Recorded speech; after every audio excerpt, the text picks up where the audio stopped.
କିଛି ନୂଆ ଶିଖିବା, କିଛି ନୂଆ ଜାଣିବା, କିନ୍ତୁ ବୁଝିବା, ପଢିବା ଏବଂ ପ୍ରୟୋଗ କରିବା, ସେଇଟା ହେଉଛି ଓଡ଼ିଆ ପାଠଶାଳାର ପ୍ରଚେଷ୍ଟା। ଆପଣମାନଙ୍କୁ ସମସ୍ତଙ୍କୁ ସ୍ୱାଗତ। ଓଡ଼ିଆ ପାଠଶାଳାକୁ ଚାଲନ୍ତୁ। ଆଜିର ଭିଡିଓରେ କଥା ହେବା ସ୍ୱାଧୀନତା ପରଠାରୁ ଓଡ଼ିଶାର ମୁଖ୍ୟମନ୍ତ୍ରୀ ମାନେ କିଏ ଥିଲେ ଆଉ ସେମାନଙ୍କର କାର୍ଯ୍ୟକାଳ ବିଷୟରେ।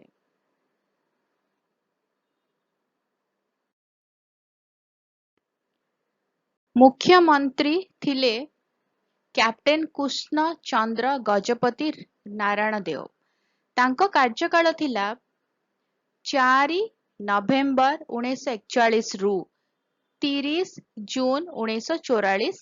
ତା ସହିତ ଏପ୍ରିଲ 1 1937 ରୁ ଜୁଲାଇ 19 1937, ଯେତେବେଳେ ସେ ଓଡ଼ିଶା କନଷ୍ଟିଚୁଏନ୍ସିର ପ୍ରାଇମ ମିନିଷ୍ଟର ଭାବରେ କାର୍ଯ୍ୟ କରୁଥିଲେ।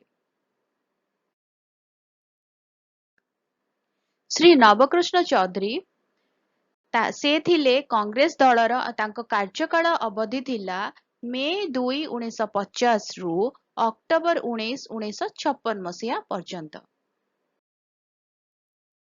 ଡକ୍ଟର ହରେକୃଷ୍ଣ ମହତାବ ଥିଲେ କଂଗ୍ରେସ ଦଳର। ତାଙ୍କ କାର୍ଯ୍ୟକାଳ ରହିଥିଲା ଅକ୍ଟୋବର 19 1956 ରୁ ଫେବୃଆରୀ 25 1961 ମସିହା। ତା ସହିତ ଏପ୍ରିଲ 23 1946 ମସିହାରୁ ମେ 12 1950 ମସିହା ମଧ୍ୟରେ।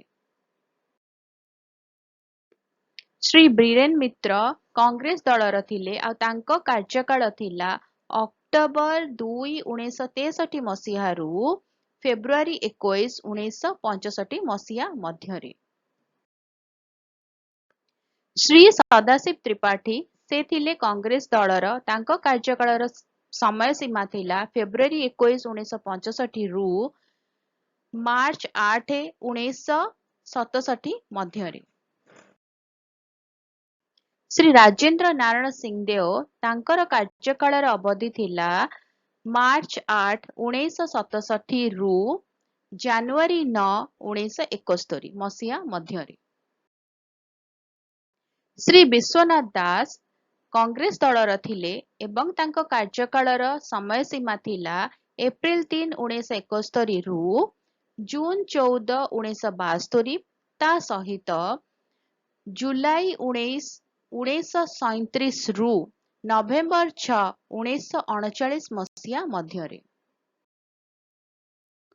ଶ୍ରୀମତୀ ନନ୍ଦିନୀ ଶତପଥୀ କଂଗ୍ରେସ ଦଳର ଥିଲେ ଏବଂ ତାଙ୍କ କାର୍ଯ୍ୟକାଳର ସମୟ ସୀମା ଥିଲା ଜୁନ 14 1972 ମସିହାରୁ ଡିସେମ୍ବର 16 1976 ମସିହା ପର୍ଯ୍ୟନ୍ତ। ଶ୍ରୀ ବିନାୟକ ଆଚାର୍ଯ୍ୟ ସେ ଥିଲେ କଂଗ୍ରେସ ଦଳର ଏବଂ ତାଙ୍କର କାର୍ଯ୍ୟକାଳର ସମୟ ସୀମା ଥିଲା ଡିସେମ୍ବର 29 1976 ରୁ ଏପ୍ରିଲ 30 1977 ପର୍ଯ୍ୟନ୍ତ। ଶ୍ରୀ ନୀଳମଣି ରାଉତରାୟ ସେ ଥିଲେ କଂଗ୍ରେସ ଦଳର ଏବଂ ତାଙ୍କର କାର୍ଯ୍ୟକାଳର ସମୟ ସୀମା ଥିଲା ଜୁନ 26 1977 ରୁ ଫେବୃଆରୀ 17 1980 ପର୍ଯ୍ୟନ୍ତ। ଶ୍ରୀ ବିଜୁ ପଟ୍ଟନାୟକ ବିଜୁ ଜନତା ଦଳର। ତାଙ୍କ କାର୍ଯ୍ୟକାଳର ସମୟ ସୀମା ଥିଲା ମାର୍ଚ୍ଚ 5 1990 ରୁ ମାର୍ଚ୍ଚ 15 1995 ଏବଂ ଜୁନ 23 1961 ରୁ ଅକ୍ଟୋବର 2 1963 ପର୍ଯ୍ୟନ୍ତ।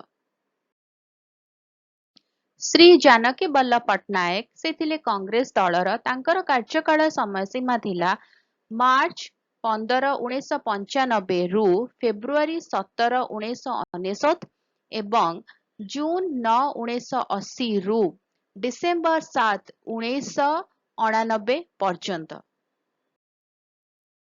ଡକ୍ଟର ଗିରିଧର ଗମାଙ୍ଗ ତାଙ୍କ କାର୍ଯ୍ୟକାଳ ରହିଥିଲା ଫେବୃଆରୀ 17 1999 ରୁ ଡିସେମ୍ବର 6 1999 ମସିହା ପର୍ଯ୍ୟନ୍ତ।